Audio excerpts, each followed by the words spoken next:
with a salary matching type deal and throw a bunch of first round picks. And I know that's tough to like look at a 32-year-old Anthony Davis and who is injury prone, but um, he might be the most perfect fit next to Domantas Sabonis ever. Like his ability, well, maybe he can't shoot the three ball as well as he could before, but great defensive player, very, very good rebounder. When, they step off the court, you still have a star there. Mm-hmm. Like, I don't know what it would take, but if Anthony Davis's name that's out there, I have a tough time saying, hey, go for it. But that's where you're looking at, okay, can you become a title contender? And that it's at least intriguing, right? You'd have to come up with a whole lot of money to make that work.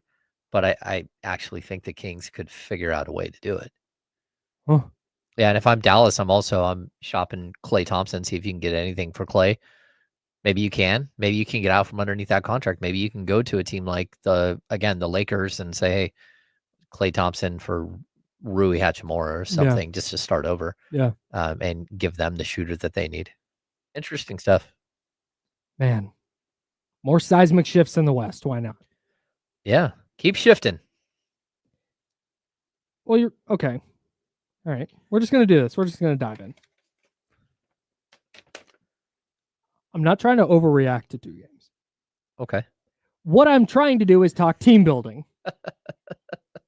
No, that's what this is. This goes along with you just mentioned, like, oh man, could the Kings get in the mix if Anthony Davis does become available? If the Mavericks say, hey, we're blowing this whole thing up, we're gonna move Anthony Davis and we're gonna try and reset here.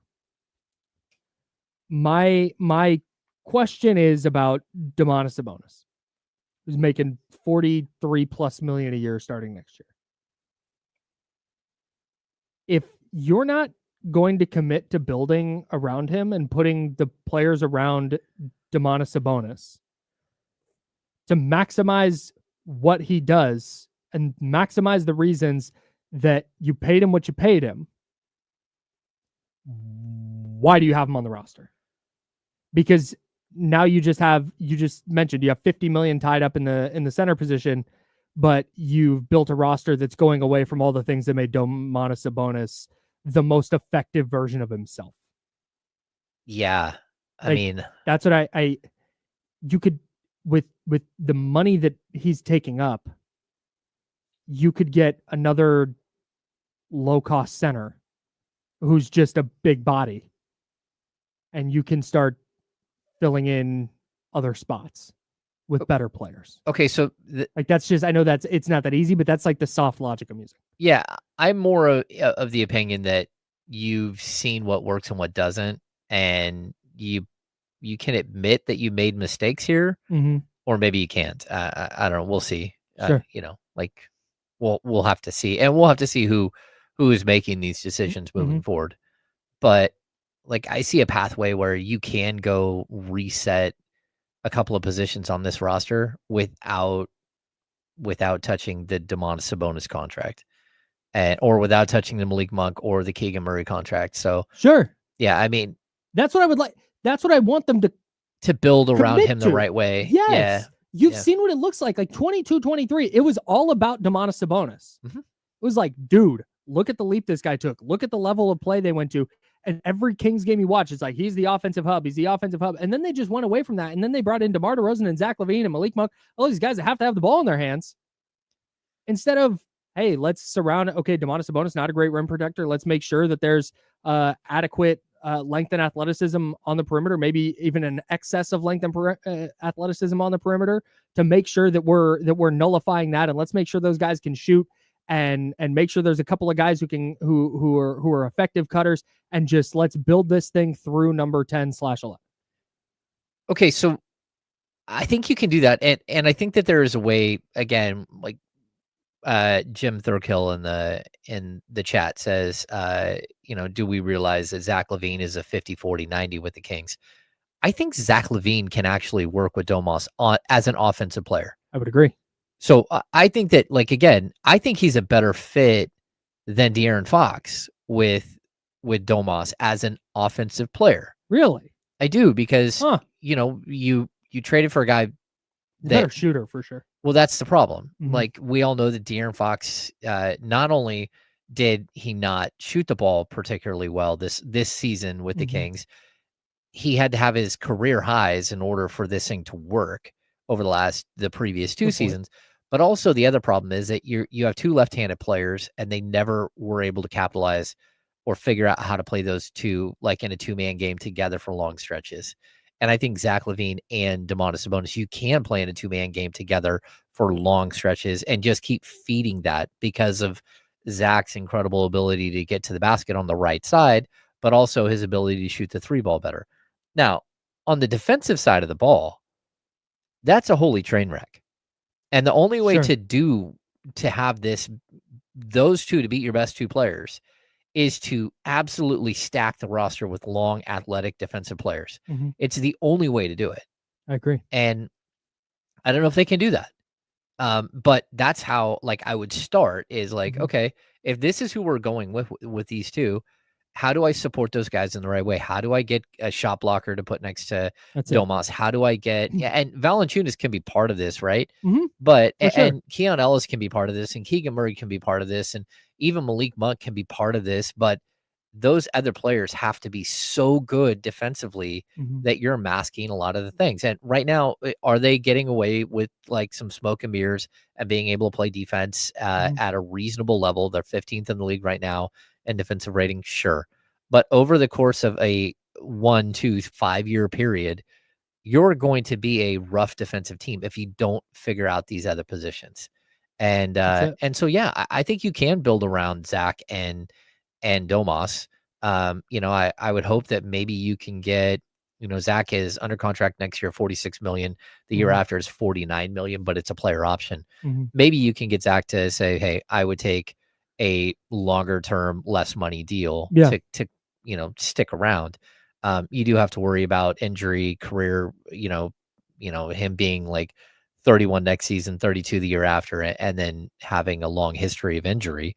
But at the same time, like, he's a dynamic scorer. The scoring is never going to be the problem. It's always going to be on the other side of the ball. And the fact that if you have a player that's like this, you're really putting Sabonis at a disadvantage on the defensive end. Sure. We're going to see more and more games where he's at 5 and 6 fouls because you gotta find ways to support them in the right way. And they don't have the roster currently to do that. Like, that has to be that's kind of like what I'm getting at here is this offseason, and I'm not trying to fast forward too much, but since we're talking about the Mavericks and stuff and them punting on Anthony Davis, I've just been kind of thinking about this when you're watching the Kings without Domantas Sabonis. You're like, all right, well, if you want to make this work, or you can make this work with a $10 million center, and if this is the team build you're committed to, then it would seem to behoove you to just pay less at center.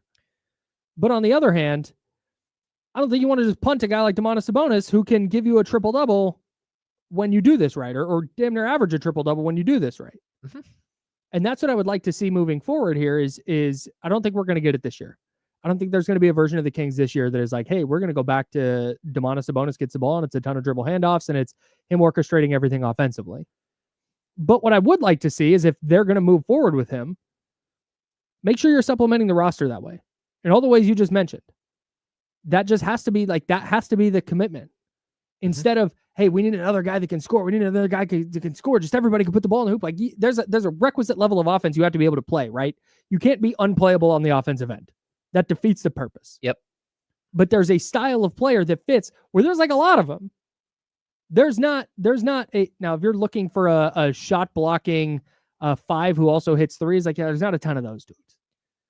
But if you're looking for a 6'6" to 6'8" wing who can jump a little bit and hit a corner 3 and be switchable on defense, there's enough of those guys that you can revamp your roster.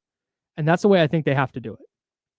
Yeah, I mean, to be honest with you, a perfect scenario for the Kings is going into next season, Keegan Murray is your starting small forward. Yeah. That's a perfect scenario where you have somebody who can handle that that 4 position that can stretch the floor, that can rebound a little bit, that can play defense. Is why we talk about guys like Bobby Portis. Like they're basically Trey Lyles, but can you get a more mobile, better version, a better defensive version of Trey Lyles? And there are those options out there. Even, again, Cam Johnson. If you go back to the Cam Johnson scenario, or Cam Thomas. I love Cam Thomas. But there is a way in which that in itself can work. Mm-hmm. I would say a bigger version of that would be better for me. Like I would be happier. And then you have to make the decision if Malik Monk is your starting point guard next year, or if you're going to go to Keon Ellis and Zach LaVine starting backcourt. We'll see that tonight, most likely. Will that work? And will it work for like an 82 game stretch where you're going without a natural point guard? That's totally possible for this team. That they could do basically what you see from the Denver Nuggets tonight. Mm-hmm. So maybe you have some of the pieces on the roster already. I think you do. But it's just difficult to put them in the right situations to figure this whole thing out. Yeah, no doubt. Kings, Nuggets, Jonas Valanciunas v. Nikola Jokic, maybe. Everybody on the Nuggets is questionable. We're all questionable. We have no idea who's playing. But hopefully we get that matchup because I think it'd be a ton of fun. We got the handoff.